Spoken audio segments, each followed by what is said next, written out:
नमस्कार, मेरा नाम ज्ञानेश्वर है और आपने देखना शुरू किया है लाइव सिटीज का विशेष कार्यक्रम चुनावी चर्चा। रात के ठीक 8:30 बजे हैं और चुनावी चर्चा के लिए हमारे साथ न्यूज रूम में बिहार के जाने माने वरिष्ठ पत्रकार रवि उपाध्याय जी हैं। रवि उपाध्याय जी, कई विषयों पर चर्चा होगी, लेकिन सबसे पहले आज चौथे चरण का चुनाव संपन्न हुआ है। किन क्षेत्रों में वोटिंग का क्या प्रतिशत रहा है, 2019 की तुलना में अधिक मत हुए हैं या कम मत हुए हैं, यह तो हम अपने दर्शकों को बताएंगे ही बताएंगे। लेकिन आज पटना में तेज प्रताप यादव का हाई वोल्टेज ड्रामा देखने को मिला। मीसा भारती के नामांकन के बाद नामांकन सभा में जब उन्होंने स्टेज पर आरजेडी के ही एक कार्यकर्ता को धक्का दे दिया, क्या मसला था और फिर तेज प्रताप यादव ने क्या सफाई दी, यह भी बताएंगे।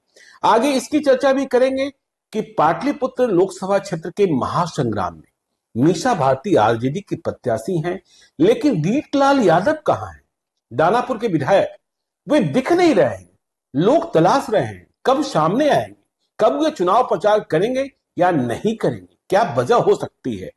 फिर हम बात करेंगे सच्चिदानंद राय की।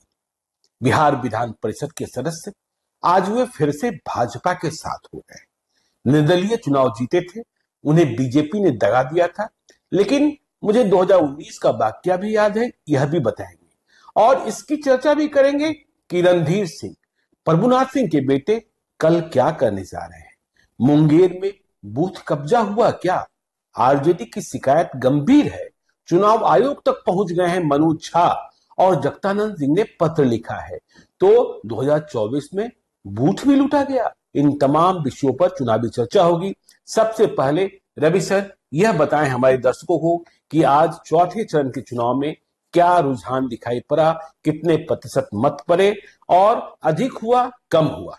देखिए ज्ञानेश्वर जी, जो चौथे चरण का आज 5 सीटों पर मतदान हुआ है जी, उसमें हम बता देते हैं क्या क्या फिगर जो चुनाव आयोग की ओर से आधिकारिक है शाम के 6 बजे तक 6 बजे तक का जो मतदान समाप्ति के बाद, लेकिन फिर भी अनुमानित कहा गया है चुनाव आयोग की ओर से, क्योंकि कुछ लोग कतार में लगे हुए थे। बिल्कुल, तो कतार में लगे रहते हैं। उनका जब तक वोट पोल नहीं हो जाता तब तक, तो वो अभी तक जो आंकड़ा आया है उस आंकड़े के अनुसार सबसे कम वोटिंग मुंगेर में हुई है, लेकिन 2019 की तुलना में अधिक हुई है। सबसे गहमा गहमी वाली सीट भी मुंगेर ही। बिल्कुल बिल्कुल जी, तो देखिए हम तो मुंगेर से ही शुरू करते हैं। मुंगेर से ही शुरुआत करें। तो मुंगेर में सबसे कम हुआ है चौथे चरण के आज मतदान समाप्ति के समय, जो 55% मत पड़ा है वहां पर जी, और पिछली बार 2019 में 54.84, मतलब मामूली बढ़त है, लेकिन आज सबसे कम है। बिल्कुल वो आज की तुलना में आज जो चौथे चरण के फेज में सबसे कम मुंगेर में पड़ा है। अब हम चलते हैं, शुरुआत करते हैं दरभंगा से। जी, दरभंगा में आज जो है सो 56.63% मत प्राप्त हुआ है, मत वोटिंग हुआ है, वोटिंग परसेंटेज यही है। और 2019 में 58.19, मतलब कम मत पड़े। हाँ, कम मत पड़े। हाँ, तो मौसम भी ठीक था, तापमान सही था। हाँ, फिर भी हाँ, टर्नआउट जो है सो मतदाताओं कम हुआ है। जी, उसी तरह से हम चले उजियारपुर में, जहां पर नित्यानंद राय लड़ रहे हैं, वहां पर 56% वोट का पोलिंग हुआ है। जी, और पिछली बार 2019 में 60.07, मतलब 4.07% कम मत पड़े हैं। यहाँ लड़ाई नित्यानंद राय और आलोक मेहता की है। बिल्कुल जी। और हम चलते हैं समस्तीपुर सुरक्षित।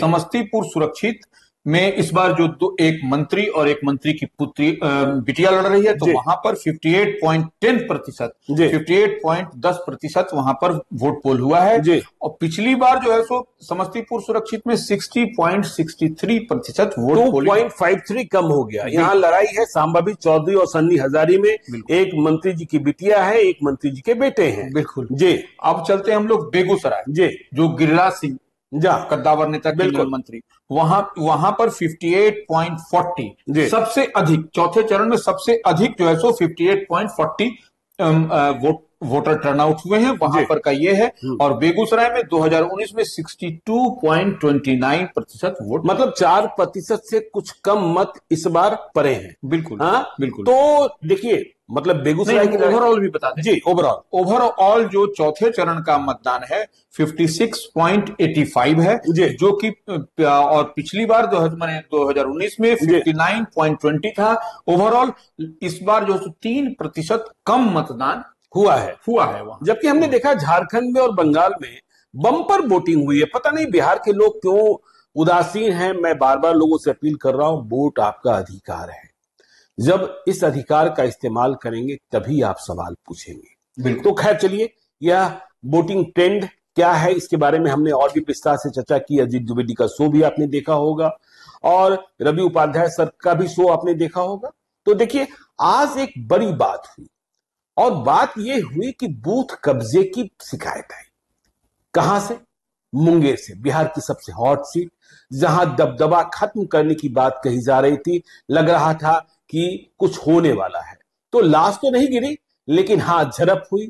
क्या आरजेडी ने शिकायत की है चुनाव आयोग से कि बूथ कब्जा हुआ है? देखिए, और आरोप जेडीयू पर है। बिल्कुल, देखिए वो निश्चित रूप से आरजेडी स्ट्रेट फॉरवर्ड एकदम जी जो आरोप लगा रहा है वह जेडीयू पर आरोप लगा रहा है। वहां से जेडीयू पर कौन है? वहां से ललन सिंह है। ललन सिंह और सामने से बाहुबली अशोक महतो की पत्नी कुमारी के पीछे। जी बिल्कुल। तो वो सामने तो अशोक महतो ही लड़ रहे थे। तो वो ऐसे में हम जो जगदानंद सिंह जो बिहार प्रदेश आरजेडी के अध्यक्ष है, उनका ही पत्र है और उन्हीं के पत्र के आलोक में आप देखिएगा किस तरह से मनोज झा चुनाव आयोग पहुंचे, चुनाव आयोग भी चले गए यहाँ पर। तो मुख्य निर्वाचन पदाधिकारी को जो जगदानंद सिंह ने पत्र लिखा है, उसमें उन्होंने लिखा है कि मुंगेर लोकसभा क्षेत्र अंतर्गत मोकामा विधानसभा के बूथ संख्या हमें बता ही दे, हमारे दर्शकों को बता ही दे, ताकि उन्हें मालूम हो कि कहां की शिकायतें हैं। तो वो मोकामा विधानसभा जो मुंगेर लोकसभा क्षेत्र में पड़ता है, उसमें अनंत सिंह के प्रभाव वाले इलाके में। हाँ, तो वो उसमें बूथ संख्या 200, 201, 202, 205, 207, 208, 209,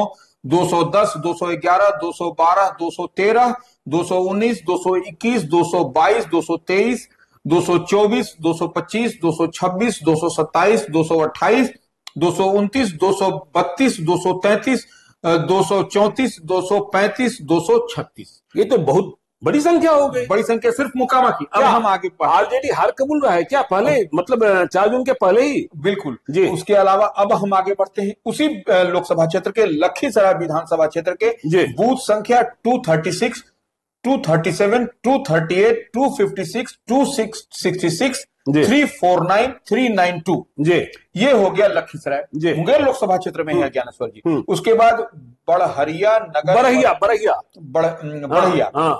नगर परिषद के बूथ संख्या 236, 237, 238, 256, 266 नहीं, आप पढ़ रहे हैं बरहिया नगर परिषद के सभी 29 बूथों पर। सभी 29 बूथों पर।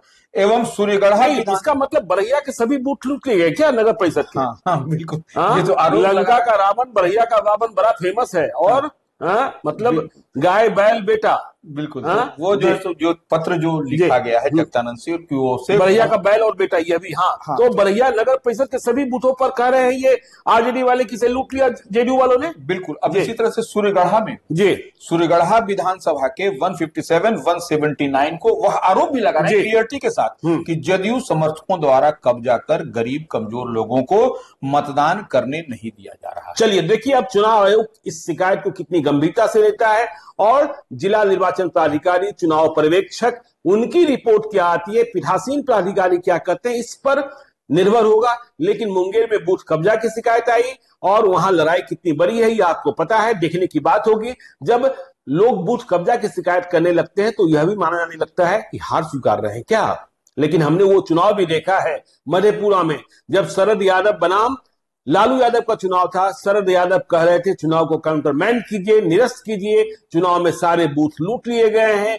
लेकिन जब चुनाव आयोग ने चुनाव को निरस्त नहीं किया, मतपत्रों की गिनती हुई, तो शरद यादव ही चुनाव जीत गए थे, लालू यादव चुनाव हार गए थे। तो यह भी होता है। खैर चलिए, तो देखिए आगे हम चर्चा करते हैं तेज प्रताप यादव की। आज पाटलिपुत्र लोकसभा क्षेत्र के लिए मीसा भारती ने नामांकन का पर्चा भरा। 2014 और 2019 में भी चुनाव लड़ी मीसा भारती रामकृपाल यादव के खिलाफ, लेकिन चुनाव हार गई। अभी राज्यसभा की सदस्य हैं, तीसरी बार भी चुनाव लड़ रही हैं। और नामांकन सभा जो बाद में आयोजित किया गया था, उसमें राबड़ी देवी भी थी, तेजस्वी यादव भी थे, तेज प्रताप यादव भी थे, लालू यादव भी थे। बिल्कुल, लालू यादव थे। तो वहां एक वाकया हो गया स्टेज पर ही। लालू यादव के बड़े बेटे तेज प्रताप यादव ने एक व्यक्ति को धक्का दे दिया और इसके बाद हंगामे की स्थिति हो गई। वह व्यक्ति जो धक्का खाया वह भी आरजेडी का वर्कर ही है, दानापुर का बताया जा रहा है, जाति का यादव ही है। राबड़ी देवी हाथ जोड़ती नजर आई, मीसा भारती समझाती हुई नजर आई। आपको पहले वह वीडियो दिखाते हैं।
तो आपने यह वीडियो देखा। अब इसके बाद हंगामा बढ़ ही गया और तेज प्रताप यादव ने जो कुछ किया, इसे लेकर मीसा भारती की परेशानी बढ़ सकती है क्षेत्र में, यह समझ ही रहे हैं।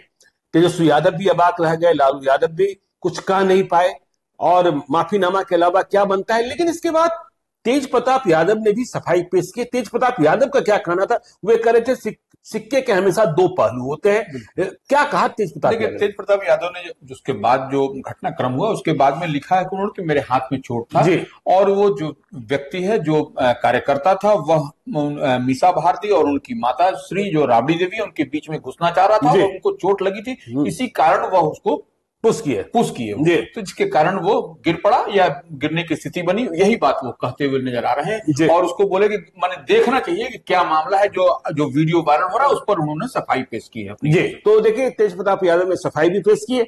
आगे हम चर्चा करते हैं बिहार विधान परिषद के सदस्य सच्चिदानंद राय की।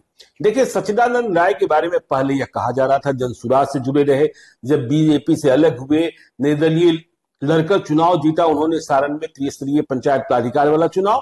तो सच्चिदानंद राय के बारे में यह खबर आती रही कि पहले वे स्वयं चुनाव लड़ेंगे, महाराजगंज से लड़ेंगे, फिर एक बार ऐलान हुआ कि सारण से भी लड़ेंगे, लेकिन बाद में यह भी खबर आई कि वे अपने बेटे को लड़ाना चाहते हैं।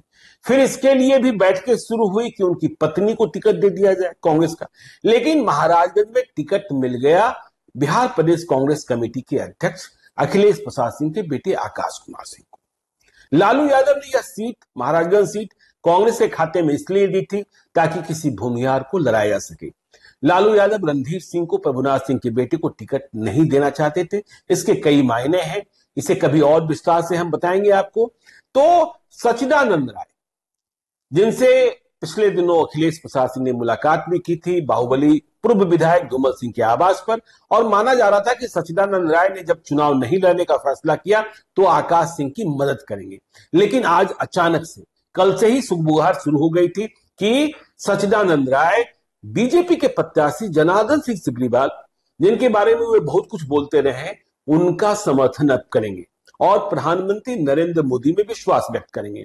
तो आज सच्चिदानंद राय प्रधानमंत्री की चुनावी जनसभा में शामिल हुए, उन्होंने संबोधन भी किया। और सच्चिदानंद राय के बारे में आपको एक बात और याद करा दूं, 2019 का भी वाकया है, जब यह कहा जा रहा था कि बिहार के तमाम भूमिहार जो हैं वो बीजेपी से नाराज हैं, तो पटना से एक स्पेशल प्लेन उड़ा था जिसमें सच्चिदानंद राय थे, सीपी ठाकुर थे और ब्राह्मणों की नाराजगी की बात भी की जा रही थी। उसमें सतीश चंद्र दुबे थे और यह प्लेन जाकर लैंड किया था भुवनेश्वर में, जहां मेफेयर होटल में अमित शाह थे। फिर गुफ्तगू हुई थी और इसके बाद नाराजगी खत्म करने की बातें हुई थी, जिसका फलाफल निकला था। तो आज सच्चिदानंद राय फिर से जनार्दन सिंह सिग्रीवाल के समर्थन में आ गए। अब क्या महाराजगंज में होगा? देखिए, भूमिहार पॉलिटिकल वोटिंग कर रहे हैं, बिल्कुल अपने जाति के उम्मीदवार के प्रति वे निष्ठावान दिख रहे हैं। चाहे वैशाली की हम बात करें, चाहे हम भागलपुर की बात करें जहां चुनाव हो चुका है, तो सच्चिदानंद राय नुकसान पहुंचा पाएंगे या आकाश सिंह के साथ जो भूमिहार जाना है वे जाएंगे ही जाएंगे? देखिए, आकाश सिंह के साथ जिन भूमिहार को जाना है महाराजगंज में वो जाएंगे। उसमें सच्चिदानंद राय कितना डेंट कर पाएंगे वो कहने वाली और देखने वाली बात आप छोड़ दीजिए उस बात को ज्ञानेश्वर जी, क्योंकि वो जितना हुलुक बुलुक कर रहे थे, कभी इधर जाएंगे कभी उधर जाएंगे, क्या करेंगे, तो पत्नी लड़ेंगी तो कभी बेटा लड़ेगा, तो यह एक मैसेज अच्छा नहीं किया। इस बात को आप मानिए चाहे मत मानिए, बात सच्चाई यही है। बिल्कुल। तो इस परिस्थिति में वह आज जो है सो वह अपने क्या कह रहा है कि अब देखिए, सारण में राजीव प्रताप रूडी की सभा जो नरेंद्र मोदी ने आज की, उस पर वो आए और शामिल हो गए, तो यह एक मैसेज तो नहीं अच्छा गया। भूमिहार समाज की बात अगर हम कह रहे हैं तो जो अखिलेश सिंह के पुत्र लड़ रहे हैं आकाश सिंह महाराजगंज से, अगर यदि वो समर्थन करते तो एक बड़ा मैसेज भी जाता है। लेकिन कहीं ना कहीं जीत हार अपनी जगह है, जीत हार, लेकिन जिस तरीके से जाति आधारित लड़ाई हो रही है, बिल्कुल, हाँ, तो उस लड़ाई में एक नई रेखा खींचने का काम किया सच्चिदानंद राय ने। बिल्कुल, यह बेहतर नहीं है। समाज में, जिस समाज से वो बिलोंग करते हैं उस समाज में भी बेहतर मैसेज सच्चिदानंद राय के लिए एटलीस्ट नहीं गया अभी जो दिखाई पड़ा। अब आगे क्या होगा यह नहीं कहा जा सकता, लेकिन प्रेजेंट सिनेरियो में अच्छा होता हुआ नहीं दिखाई पड़ा। चलिए, तो देखिए, सच्चिदानंद राय के बारे में मैंने आपको बताया। देखिए, अब खबर ये आ रही है कि रणधीर सिंह, प्रभुनाथ सिंह के बेटे प्रभुनाथ सिंह ही बड़े कद वाले हैं, सजायाफ्ता हैं। तो रणधीर सिंह ने आरजेडी की सदस्यता छोड़ी थी। उन्होंने भी पहले ऐलान किया था कि हम महाराजगंज लड़ेंगे, लेकिन बाद में उन्होंने कहा कि नहीं लड़ेंगे।